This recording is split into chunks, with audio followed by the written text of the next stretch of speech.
Bonjour à tous et bienvenue pour cette nouvelle vidéo dans le monde mystérieux de Yon. Aujourd'hui, c'est une vidéo sur un top 3. En effet, sur le Facebook officiel du monde mystérieux de Yon, je vous avais proposé un sondage si vous préférez un top 3 sur les bougies indispensables ou le top 3 d'oracle pour débutants. Et vous avez été pas très nombreux à voter, mais en majorité pour un top 3 d'oracle pour les débutants. Alors voici mon petit top 3. En troisième, alors évidemment, c'est un sondage, c'est un top 3 subjectif. C'est mon avis personnel. En troisième place, je mettrai l'oracle G de Gérard Barbier. Alors, certains d'entre vous qui le connaissent vont me dire oui, mais c'est un peu compliqué quand même pour les débutants. Ben, pas tant que ça en fait. Ok, il y a quelques cartes comme ceci qui peut porter à confusion, enfin qui peut être un petit peu compliqué à dire, à interpréter. Mais ici, vous voyez, il y a des mots-clés. Donc ça peut toujours aider. Et pour certains autres, aller à l'intuitif.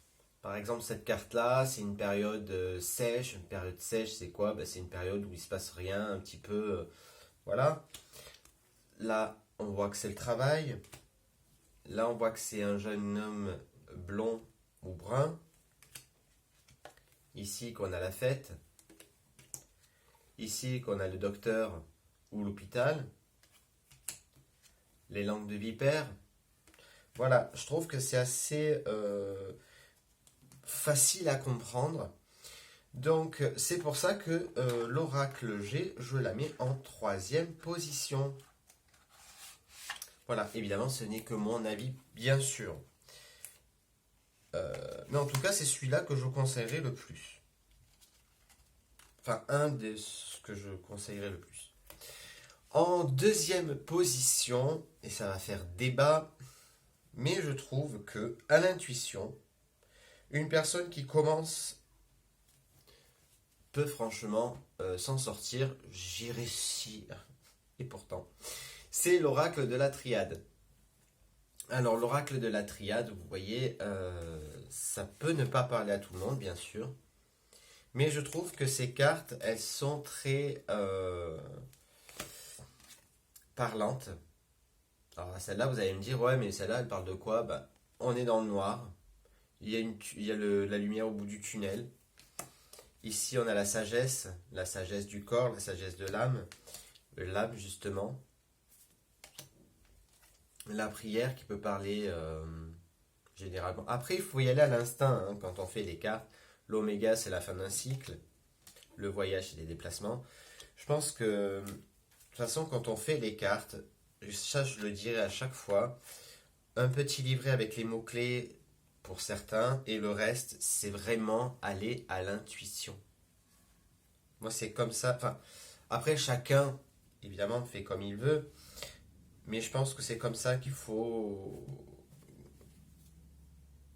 Voilà. Si vous sentez, vous devez le faire comme ça, faites-le comme ça. Et mon premier, ce sera l'oracle, le manuscrit. Pour les débutants, c'est le meilleur. Rien de plus simple que ces cartes. Voilà, elles sont simples. Rien d'autre à dire. Voilà, la femme parle de la femme. L'ésotérisme parle de tout ce qui est du monde un petit peu ésotérique. La famille, c'est la famille. Les rencontres. La dualité. Voilà, je trouve que ces cartes-là, il n'y a rien de mieux pour les débutants. Donc si vous débutez ou que vous voulez débuter en cartomancie, je vous conseille vraiment en première place celui-là, parce que pour moi, c'est the oracle à avoir. Donc c'est un oracle de Gérard Barbier, et pour moi, c'est ma top 1. Donc, un petit récap. À la troisième position, l'oracle G de Gérard Barbier, aux éditions France Cartes. À la deuxième place, L'Oracle de la Triade de Dominique Duplat aux éditions Gange. Et à la première place, l'Oracle, le manuscrit de Gérard Barbier, FJP Paris. Voilà, j'espère que cette vidéo vous a plu. Si c'est le cas, n'hésitez pas à laisser un j'aime, un commentaire, vous abonner à la chaîne si ce n'est pas déjà fait. Très bientôt, il va y avoir un nouveau sondage pour le prochain top 3. Donc venez nombreux sur le Facebook officiel. Le lien est en barre d'infos. Je vous retrouve dimanche pour la voyance de la semaine et je vous fais à tous de très gros bisous. Ciao, ciao.